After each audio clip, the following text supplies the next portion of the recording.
to the Mookie Chilson channel, and this episode is going to be a little bit different. This episode is all about Bowman baseball cards from the golden era of cardboard, and specifically the evolution of Bowman baseball cards with a real focus on two main things. Stick with me here. Number one, a question I've had since my time returning back into the hobby and getting back into vintage cards. Why did it take Bowman, the Bowman Company, 3 years after World War II to start making cards again? The war ended in 1945. Bowman started making cards again in 1948.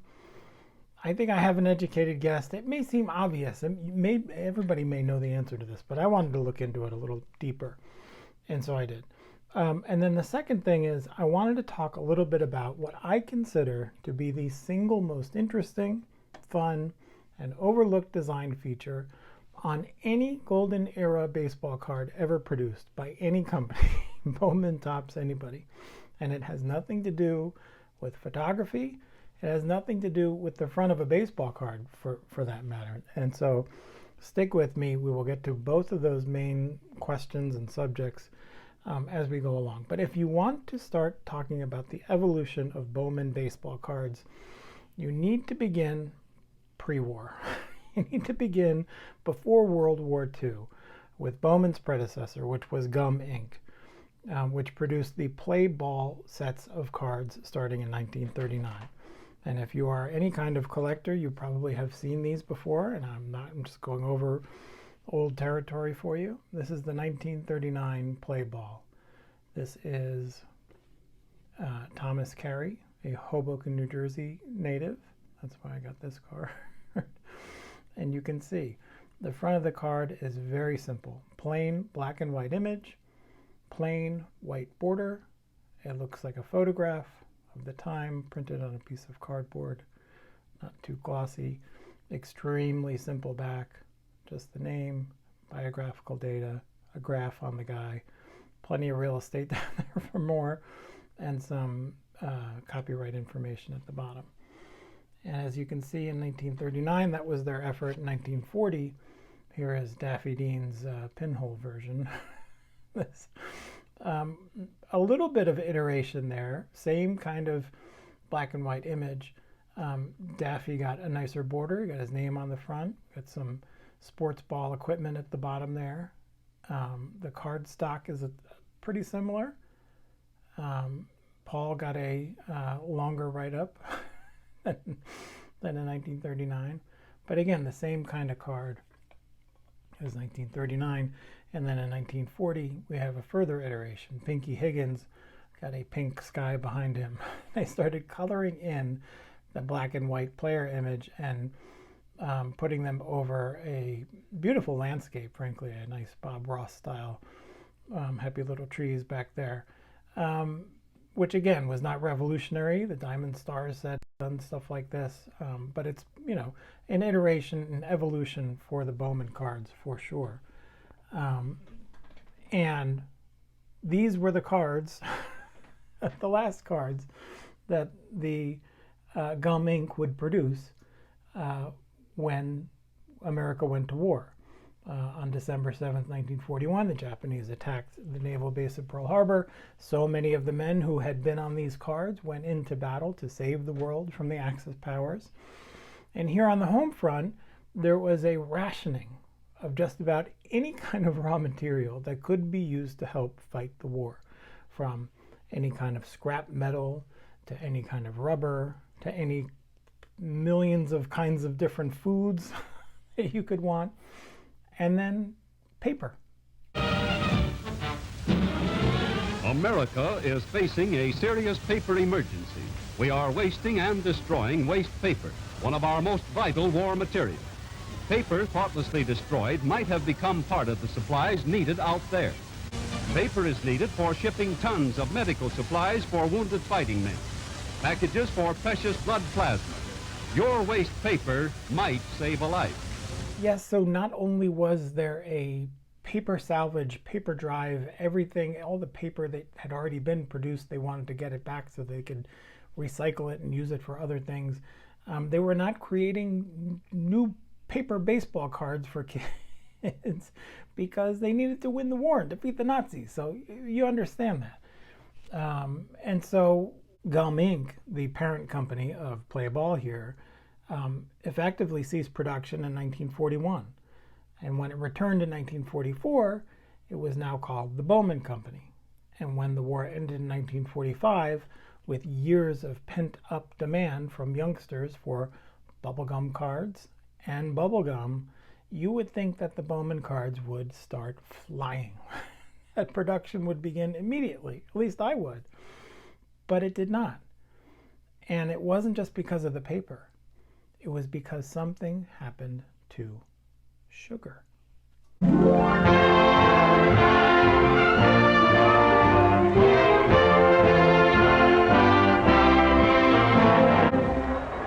On August 14, 1945, our president gave out the news we had been waiting for.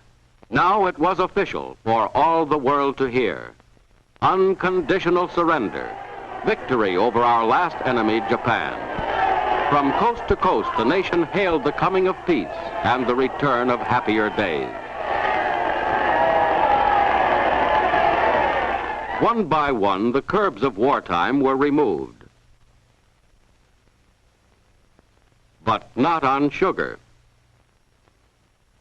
Why? Even the total victory which came with Japan's surrender failed to provide the answer to the world's sugar shortage. For the liberation of the Far East added the needs of its hungry, homeless peoples to those of Europe's undernourished millions, and to the drain on world supply. The demand for sugar is now actually larger than it was during the war. But the world's supply is still far behind the demand. Sugar is an agricultural crop, and it will take time to restore the beet fields of Europe and the cane fields and mills of the Philippines and other sugar-growing areas to their former production. Americans still are receiving the lion's share of the world's supply, but there just isn't enough to meet the demand. As in war, now in peace, sugar must be distributed as equitably as possible for household and industrial uses, and rationing is still the answer. Sugar helped in war. Sugar now plays its part in peace.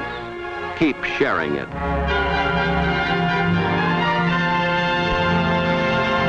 Yes, so sugar helped in war, and sugar is playing its part in peace. We needed to share sugar with planet Earth until the rations were finally lifted in June of 1947. And this is what the front page of the New York Times looked like on June 12th, 1947. Rationing of sugar ended except for industrial use. And so guess what happened? And right after June of 1947, the Bowman Company said, okay, let's start getting back to baseball cards. And when they got back to baseball cards, what did they do? They went back to Old Faithful. Just like the Play Ball, their first issue in 1939, they did a very similar edition here. This one is Ray Pote of the New York Giants. And it wasn't any great evolution. any forward progress we had made with Play Ball was lost when Bowman restarted. In fact, the cards were smaller, much smaller. And so, of course, I'm sure that supply chains were limited and paper was more expensive, and you know, they probably were using older photographs of players because photographs were expensive. And so that's what you got in 1948, a small checklist and small cards with almost no design. And of course, in 1949, things started picking up a little bit. Again, the same size photo. This time, they started coloring in the lines a little bit, using a deep red background and coloring in where they could. Here's Murray Dixon on the left here. Within the set of the 1949 Bowman, they started iterating with different colors. There's like lime green on the right with Ray Lamano. He got a box name on the front and a facsimile autograph on the back. So in 1949, they were starting to take leaps forward. And in 1950, here, I'll just put these all together in my hand here. There's our pal Eddie Wakus. They hired a new ad agency to actually draw and make these much more beautiful artist rendering of players' cards in 1950. And so we all know that set has got some really super great cards, many of which I don't have. And so I'm showing you these. In 1951, they iterated again. This time the card stock got larger. The name went on the front. Very similar artistry to the 1950 Bowman. And in 1952, again, similar size, maybe more interesting posing and photos. This is a crummy Sam Jethro that I have, but it's a good exemplar of the evolution of Sam Jethro from 51 to 52. The backs of the cards, there was not much attention paid to them.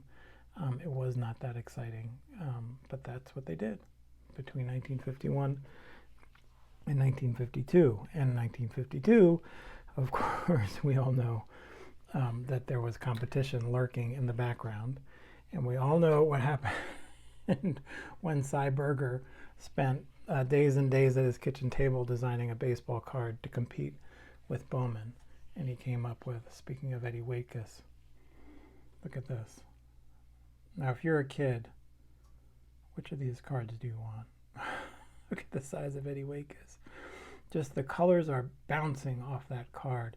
You got the beautiful marquee, the facsimile underneath the printed name. You have the Phillies logo and the card there. Just a beautiful card. And on the backs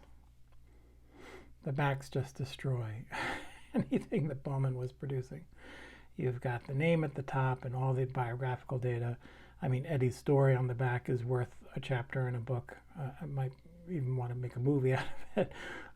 And you've got stats on the back. His lifetime stats at the bottom and his past year stats above that. Eddie had only 1 home run and 46 RBIs, but Topps was crushing it with this set. And of course, this set has become a phenomenal icon of American design and baseball card design from the golden era of cardboard. And so that was a smash hit. And so what did Bowman do to respond? Of course, you don't need to be Alex Bowman 53 or watch his Card Room Live episodes to know that Bowman came out with their own answer in 1953. Beautiful, simple photography and plain design on the front. And on the back of the card, they did something that I think was incredible, that not a lot of people notice, as Alex likes to point out. You know, one of the things that a lot of people don't know or pay attention to when it comes to the backs of the 53 Bowman, the back of the 53 Bowman card is pretty unique in the sense that they've got stats for 1952. They've got three rows. They've got 1952. I'm looking at a card right now. 1952. They've got lifetime stats, and then they've got a row for 1953 that's blank, which you can see here, with the idea that the kid would follow the year and at the end of the year fill it with the stats for that player.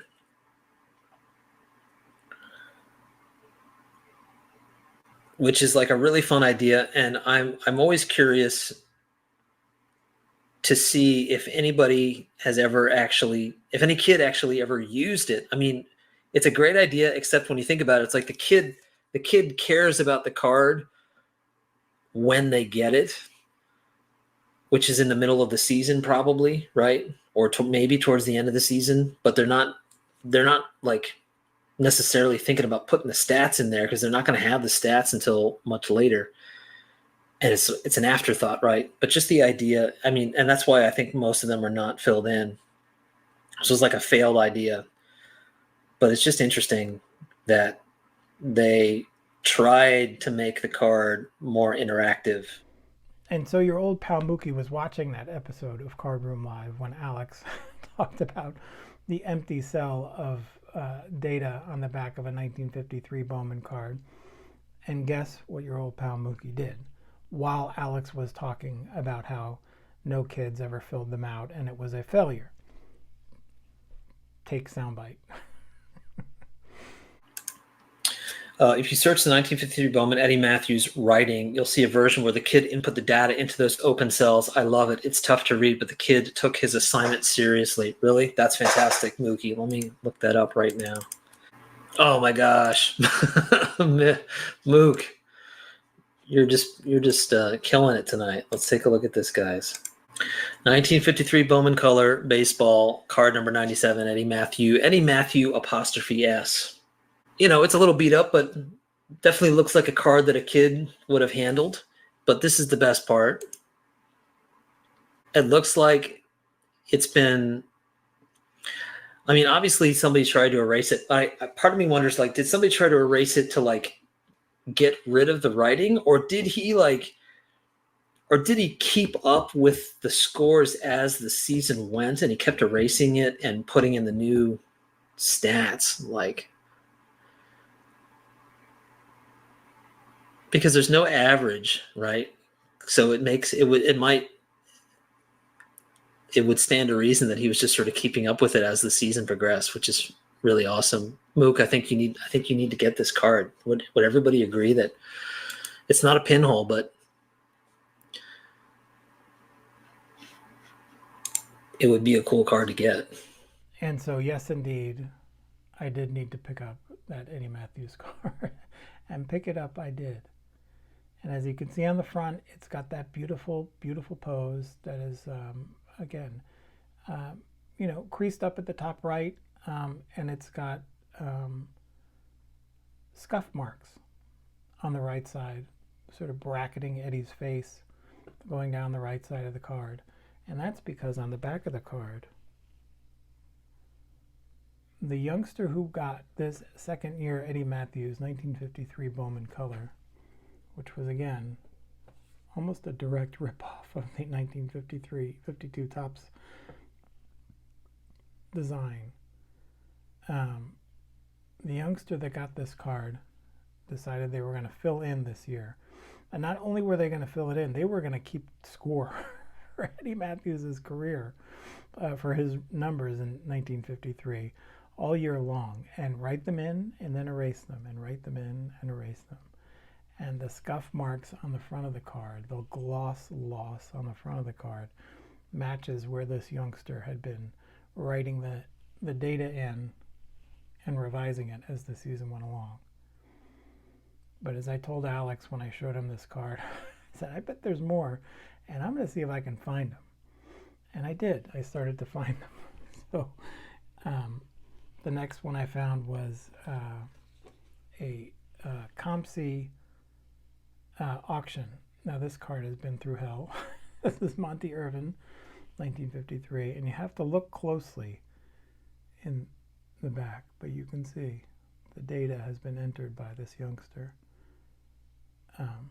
Beware of the black globs of goo on the back there. But that wasn't it.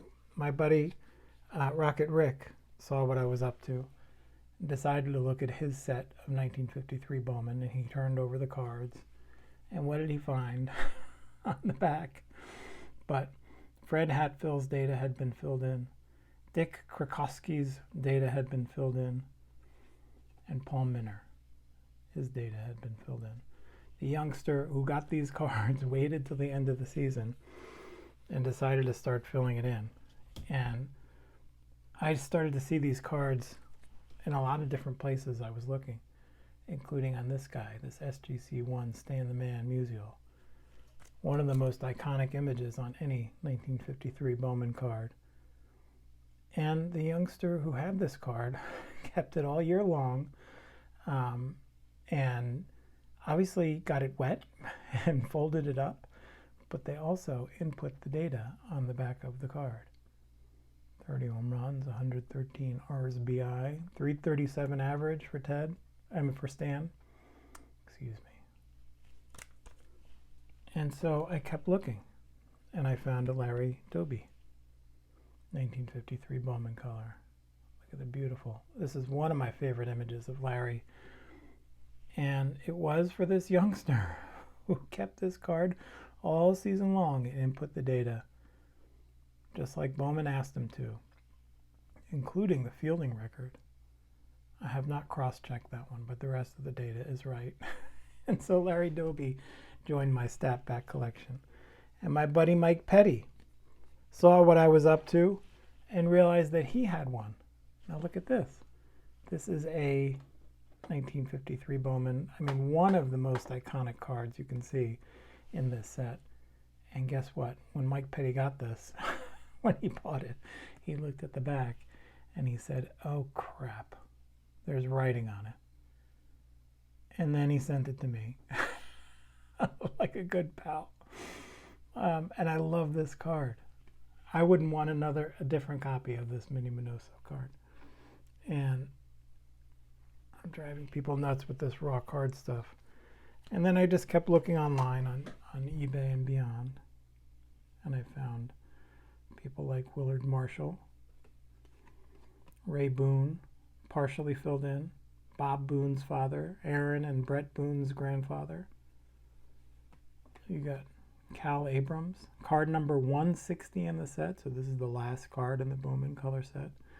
So I have a bookend. He had a nice year in 1953. How about Jim Dyke? Let's see, kind of faint. You can tell this kid had a dull pencil, but they knew that Jim hit 9 dingers in 1953. Smokey Burgess. I'm not sure about the data in there, but something happened. How about Bobby Adams? Bobby hit 275. Not bad. Not bad. And then how about this? Al Flip Rosen. Look at that. Now, is that a pose or what? Again, the color and the images on these cards are beautiful. This card has been scuffed up. It has been dinged and dented. It is not in the greatest shape. It's got creases. It's got scuffs. But on the back, it's also got Al's data from the year 1953. 152 games played, 41 homers, 140 RBI, 329 batting average. Al Rosen was the MVP in 1953. He has the WAR record in 1953, if you're counting by that statistic. And the youngster who wrote this data in there used a much sharper pencil than the last kid, but stuck with Al for the whole season and enjoyed the ride. And what a ride it was for Al. An epic 1953 captured by a young collector. How about this guy? I won this at a CIA auction. Again, somebody thought this was good enough to grade, put it in a slab. I got this extremely inexpensively. Duke Snider had a great season in 1953. 42 homers, 110 RBI, 338 batting average, just a killer season for the Duke of Flatbush. And now it's captured by a young sports statistical enthusiast just like me. And again, I like to think that if I was collecting these cards back in 1953, I would have been doing what these kids did. And now I'm going to run off a bunch of these here. Let's see if you can keep up with me. How about Sid Gordon? 10 games played. So this is, again, this kid didn't get all the way there. There's different variations you got. This youngster loved Don Lenhart. Drew their names in, drew the data in, filled in the stars in the upper left, and also put their name in there. David Britton, if you're watching, I have your card. Took a hole punch to the one corner. But I love that you love this guy on the St. Louis Browns. How about Bobby Avila? Again, you didn't have to fill it all the way out. 286 in 1953. That's a good season for Bobby. How about Maury McDermott? Partially filled in, 45 games played, 15-10. The good news for Maury is I have a backup. I found this is my only double, and this person did the pencil job, but it's there if you look close enough. I won't go deeper into that. How about Art Hootman? 9-13. Could have done better, Art, for Detroit. Great looking image. The picture is better than his season, but that's okay. How about Jackie Jensen? A heck of a ball player for the Washington Senators. Hit 266. Again, this youngster hung on, hung in there, did okay. Roy McMillan. I spent hours and hours and hours on the Patters box and Baseball Card Exchange and ComC and a bunch of other websites. Hank Bauer. Great season for the Yankees there. Hit over 300. Of course, Hank Bauer is in that three-way baseball card with Yogi Berra and Mickey Mantle. I think it's Yogi and Mickey. But there's no open sell on that one, so I don't need that one for my set. How about Bob Friend of the Pittsburgh Pirates? Look at that image. Great image. Great image. So let's hang on to it and fill in Bob Friend's stats at the end of the year. 32 games played. 8-11. Okay, could have done better. Not a ton of strikeouts. Strikeout to walk ratio could have been better. But there were better days ahead for Bob Friend. How about a guy who I used to watch on the Today Show, Joe Garagiola, in that posed picture. A nice catcher shot from Joe, his old buddy Yogi Berra. And Joe did not have the same kind of years that that his pal Yogi did. But whoever owned this card hung in there with Joe and kept writing the stats in there. Billy Pierce, that's writing on the holder. Billy Pierce had, what was it, 19-12? Pretty good season. What do you think, Jason? Mitchell? Not bad. How about Shotgun Shuba? Right fielder for the Brooklyn Dodgers with the shotgun arm. Friend of Jackie Robinson. 5 home runs, 23 RSBI. You know, he's not winning any All-Star votes, but we all know George Shotgun Shuba for different reasons. How about Marlon Stewart? Look at that card. What a beautiful smile, beautiful face. St. Louis Browns at Yankee Stadium. Again, the writing up there is on the holder. But the writing on here is on the card, and I love it. 8-2, a relief pitcher for the Browns, had a decent season, and plenty to smile about for Marlon. And we were just talking about this guy very recently, the very off-centered Al Brazil, who I think looks like a doppelganger for the lead singer of Midnight Oil. But here he is, Alpha Brazil, 6-7, 60 games. Could have had a better season that year. Again, these kids knew that these cards were cool and they were beautiful, and they held on to them and they preserved them, and they did their best to write in statistics for Fred Hatfield, including, look at the fielding average, 9 errors, 208 assists, 120 putouts. Who the heck knows this stuff? But these kids must have had Baseball America or something to reference, because these stats mattered to them and they wanted to record them. Here's one that's just a very random one that that's Al Dark of the New York Giants. Now this one doesn't have the stats filled in, but I just loved what the kid did to the back of this card. That's Al Dark. And that's a horse. So this is the Al Dark Horse card, which is fun and interesting, and I love it. And these were maybe the last batch I'll show for right now. How about Paul Minner? Scuffed up beyond vision. It's really tough to make out old Paul there. But on the back, his stats will live in infamy forever. 12 and 15. Again, beautiful card in my estimation. How about Del Rice? He's got some tape at the top, and that meant this was either on a wall or in an album. And on Del's back of his card, he had 6 home runs and 37 runs batted in 1953 for the St. Louis Cardinals. This is one of my absolute favorites. I love this card, and I yelped when I turned this card over. This was a ComC purchase.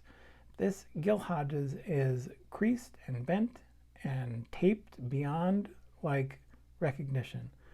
Again, the image is beautiful. It's Gil making a stretch, waiting for a throw. It looks like he's getting a throw from a pitcher or a catcher. But I love the image. You see the beautiful Schaefer sign in the background, and on the back of the card, the youngster who liked Gil, the boy with the blue eyes, knew he hit 31 homers, 122 RBIs, 302 batting average. Great season for Gilbert Raymond Hodges. And I know I showed you the war leader for 1953. It was Al Rosen. Just ask Shane Shoebox Legends. You know who was number 2 in war for 1953? I just happened to be looking at it. This guy, Robin Roberts, starting pitcher for the Philadelphia Phillies, Hall of Famer. This is a laminated stat back Robin Roberts 1953 Bowman Color. And boy, is this a dandy as far as I'm concerned. Look at the numbers on his season. 23 and 7, 151 strikeouts, 3 ERA. He had like a 10 WAR season in 1953. Just a killer pitcher who had a killer season. And the youngster who had this card wanted to make sure that this season and this card was preserved in history and in infamy forever and ever. Amen. And I know I showed you, I do have a double. I actually have 2 doubles now because I can't help myself and I'm a degenerate. And the first biggest card I picked up was this beautiful Stan Musial. And what I found is that these bigger cards tend to have, you tend to see them a little bit more because they had the better seasons and because they were the bigger names. And if I had a Stan Musial card, I might make it a priority to fill in his stats at the end of the year, just like that person did and just like this person did in the 2 MK PSA slab. Yes, the stats are filled in just like the kid in the other Stan Musial card. It might be this might be my favorite endeavor to date here on my return to collecting here in the post-pandemic era. And I hope you enjoyed this. I'm going to keep going. I have about 33 of 160. I'm looking for the rest of them, so let me know.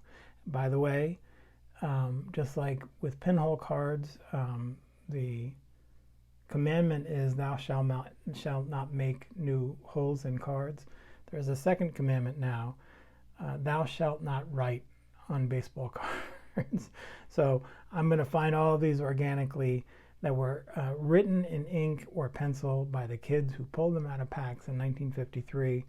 It's an exciting and fun endeavor for me. Let me put my man Larry up here a little closer. And I gotta get Eddie. This is the man that started it all. So thank you to my friend Alex from Bowman 53 for helping start me on this ridiculousness. And thank you all for watching. That's it. The end. Thank you.